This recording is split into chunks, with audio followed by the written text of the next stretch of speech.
Have you ever stopped to wonder what's really inside the battery of your electric car? Well, the answer is a lot more complicated and, frankly, a lot more interesting than you might think. Today, we're going to unpack the wild, hidden story of how the West's big push for green energy created a multi-billion-dollar geopolitical workaround in the Moroccan desert. Okay, let's dive right in. So, picture this. It's 2026. You're at the dealership, feeling pretty good about buying a new EV from a Western brand, maybe a Ford or a Volkswagen.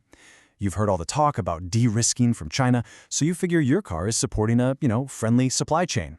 But what if you could peel back the metal and look at the battery, the single most expensive part of that car? You might just find a little label that says, Made in Morocco. And that is where our story really begins. You see, while Washington and Brussels were busy building these huge policy walls, we're talking tariffs, subsidies, complex regulations, all designed to cut their dependence on China, the Chinese battery giants were doing something way more clever. They weren't trying to knock the wall down. They were building a workaround, a backdoor. You might call it a Trojan horse, but parked in North Africa, it's probably more accurate to call it a Trojan camel. Now, this isn't some far-off theory or a future plan. It is happening right now. What we're witnessing is a massive industrial rerouting. It's a way for parts of the Chinese supply chain to pick up a brand new label, a whole new set of trade advantages, and a completely different story to tell. And the scale of this is just staggering. We're not talking about a couple of small workshops. Goxian High-Tech is building what's set to be Africa's first EV battery gigafactory. And you've got other giants like CNGR and BTR pouring in billions to produce the essential materials that make these batteries work. This is a full-scale industrial ecosystem being built, literally, from the sand up. So that brings us to the big question, why Morocco, right? How did a country known for its incredible markets and beautiful cities suddenly become this critical link in the global EV supply chain? Well, it turns out Morocco is holding a geopolitical royal flush. It really boils down to three huge advantages. First, it's got these golden ticket free trade agreements with both the US and the EU. Second, it's sitting on a massive treasure chest of critical raw materials. And third, it has a kind of political stability that's pretty rare in the region and incredibly valuable to big investors. Let's start with the stuff in the ground. Morocco's power is geological. Just look at this. It controls over 70% of the world's phosphate reserves. Now, why does that matter so much? Well, phosphate is the P and LFP batteries. That's the cheaper, safer battery chemistry that is absolutely essential to making affordable mass-market EVs. Put it this way, if Saudi Arabia is the king of oil, Morocco is the undisputed king of phosphate. And what about that stability piece? Well, if you want to build something huge in Morocco, you partner with Almada. That's the monarchy's massive investment fund. For a Chinese company, this is the ultimate insurance policy. It means your permits get fast-tracked, problems just disappear, and your project is seen as a national priority. It's state capitalism, but with a Moroccan twist.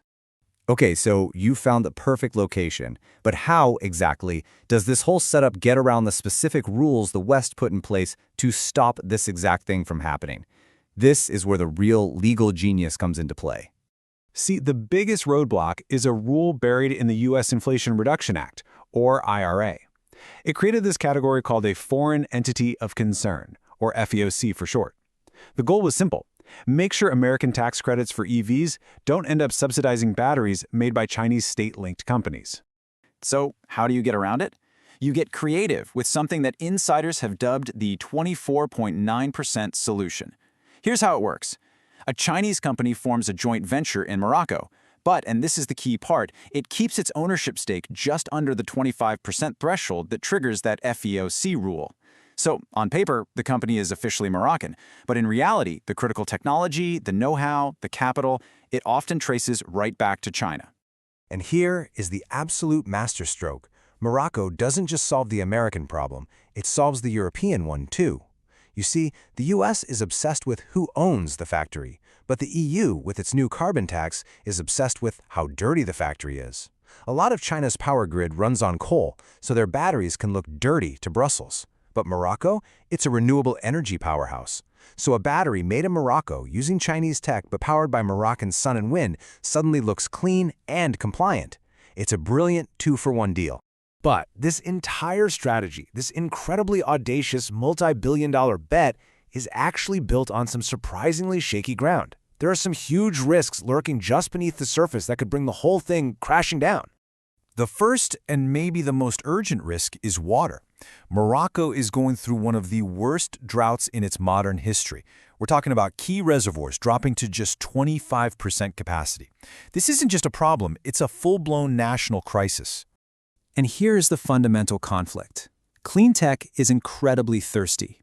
A single gigafactory needs a gigantic amount of water. And this puts the country's industrial future in direct competition with its agricultural backbone, an industry that employs up to 40% of the population and is already having its water supply cut off. Morocco's solution sounds like something out of science fiction. They're basically going to manufacture their own water.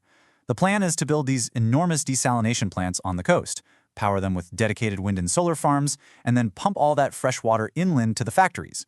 It's an incredible plan, but it also creates a kind of two-tiered system where industry gets guaranteed water while the countryside might not. The second risk is what you could call the black box problem. Sure, Chinese firms are bringing jobs, but they are famously protective of their core technology.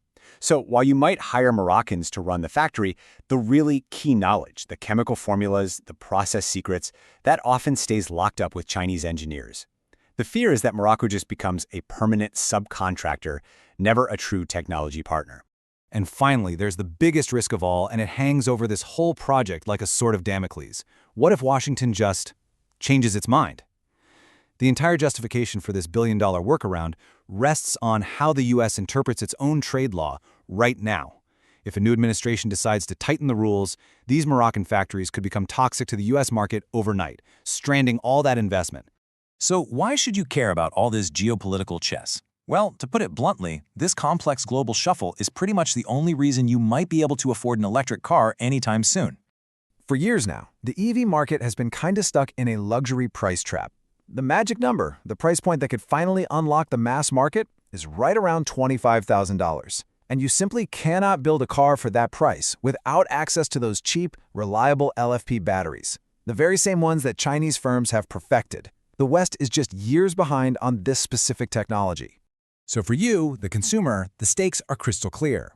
Without this Moroccan workaround, most analysts agree that the price of an entry-level EV would likely jump by thousands of dollars.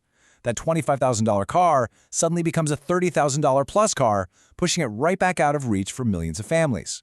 Which brings us to the crucial takeaway here. This really challenges that whole political narrative of de-risking.